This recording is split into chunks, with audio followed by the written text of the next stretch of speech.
Students, in this video we are going to learn the topic under for calculus and linear algebra. It is model 5 linear algebra. So in the under the linear algebra we are going to learn today, it is for introduction and echelon form. So introduction of linear algebra, as we have already learned in the school, the definition of your matrix is nothing but where you have elements, the arrangements of the rows and columns with a bracket. We used to tell it is a matrix.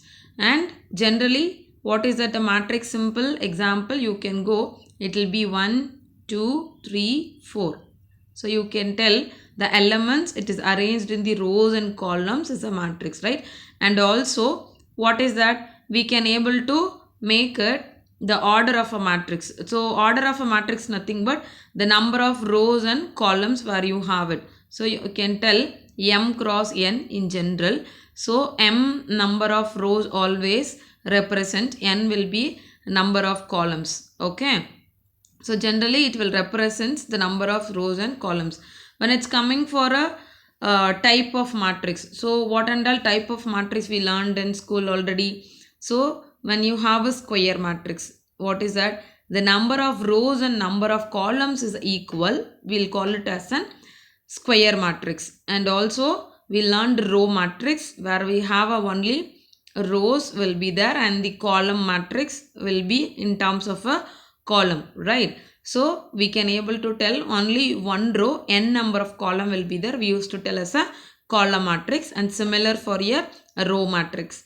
And also we have learned for the diagonal matrix. In a square matrix you have only for diagonal values, that used to tell diagonal matrix. And also we learn many, what is it, skew symmetric matrix, skew matrix, like that we learn many of type of matrix. The matrix operation is nothing but when you can find it A and B, two matrices there, A plus B, A minus B, and also you can do the matrix multiplication, all will come under for the matrix operations. And also the inverse of a matrix. So inverse of a matrix also we learn, what is that? A inverse is equal to 1 by determinant of A into, we can find it for adjoint of A, right? So this is what we learned in the school. For all, just for the remembering, we have done for the introduction of your linear algebra. So it's coming for the next topic, elementary transformation. So as we need to do for the next method called as an echelon form, you must know about the definition of your elementary transformations. So elementary transformations, it can be applicable for rows as well as a column matrix. So here as per the syllabus, we are going to learn only for the row elementary transformations. Okay. So elementary transformations, when elementary row transformation of a matrix, there will be three transformation is there, 3 point. Either you can interchange any two rows, like you will be having for R1. Okay. If you are having for the R1, so the first row, and for you are going to interchange to the second row. So you can use the symbol implied and implied back. So R1 is interchanged to R2 and R2 has changed to R1. Okay. And second point, multiplication of any row by a non-zero constant. That means you are going to multiple for R1 or R2. Any of the rows you are going to multiple with 3. Okay. Then you can write it 3 into R1 and make sure which you are multiplying the constant, it should be a non-zero constant, because you are not supposed to multiple with 0. If you multiple, entire element will be changing it. For that purpose, you are not supposed to multiple with a 0. So you are supposed to multiple with a non-zero constant. Okay. And the third point, addition to any rows, a constant multiple of any other row. For example, I'm going to change my second row. So how I'm going to change the second row, and then I'm going to plus, subtract it or add it, anything. So 2 into R1. That is the meaning is you can multiple with the scalar, it is 2 with the R1, and also you are supposed to add with your R2. then you will get for new R2. So these three the basic step when you want to do any transformations or any elimination step you can use for the three basic elementary transformations. Okay, so just nothing but interchanging the two rows, and for multiplication of any row by a non-zero constant, and the addition to any row a constant multiple of any other row. So it is called as an elementary transformation. So your next definition is called as an equivalent matrices. Two matrix capital A and B of the same order said to be equivalent if one matrix can be obtained from the other by a finite number of successive elementary row transformations. So transformations will be applicable for column transformation as I told the previous slide, and we can use the notation of A equivalent to B. So it's nothing but you have a matrix of A. Okay, so I am giving the example of 1, 2, 3.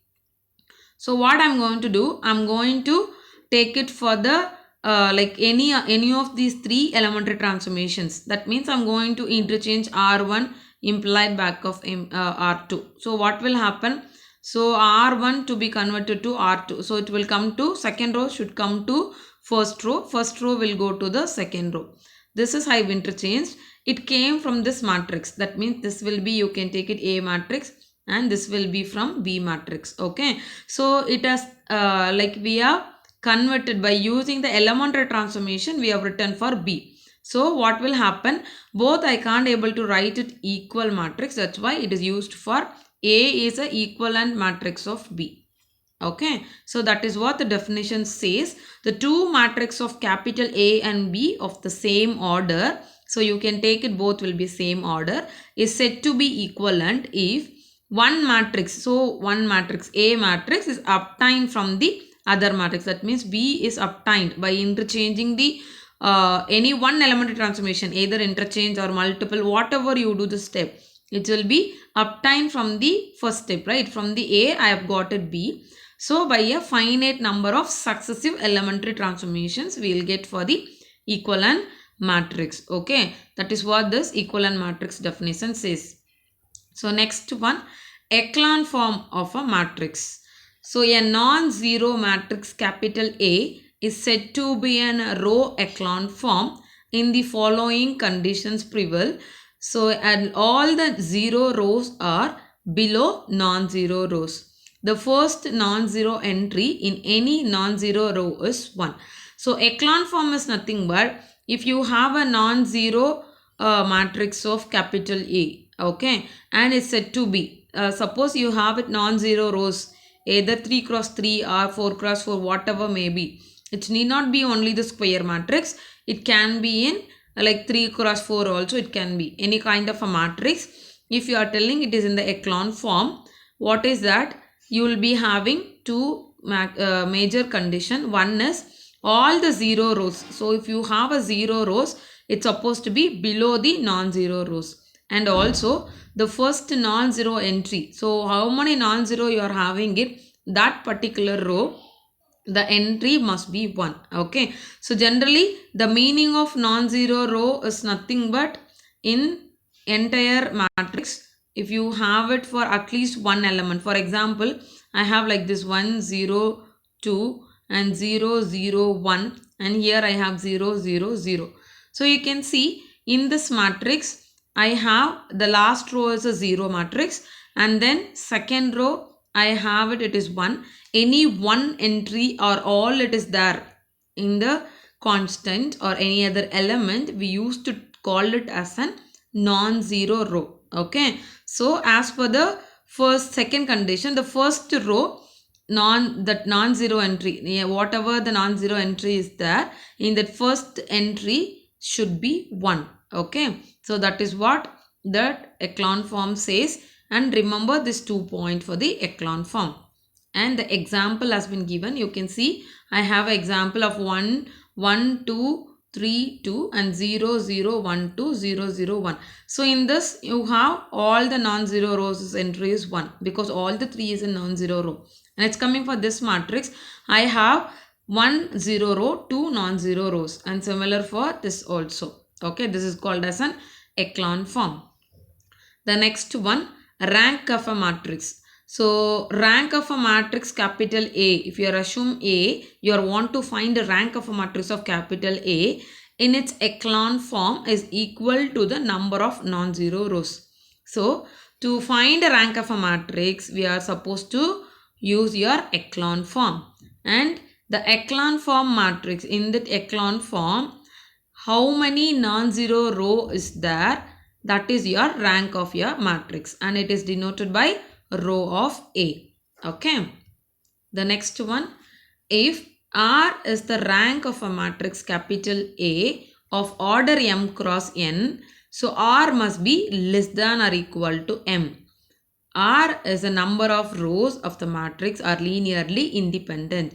So this note is telling, if you consider R is your rank of a matrix of capital A, where m is a number of, you will be having a number of rows in general. Okay, so the rank must be less than or equal to 3, because rank will be considered as a number of non-zero rows. So it depends only with the row. So there will not be any chances to get for more than of your number of rows. That's what it is given. R is less than or equal to m, because the rank is related with the non-zero rows. Okay, so this is the just note for your rank of a matrix. Okay, that's all. Thank you.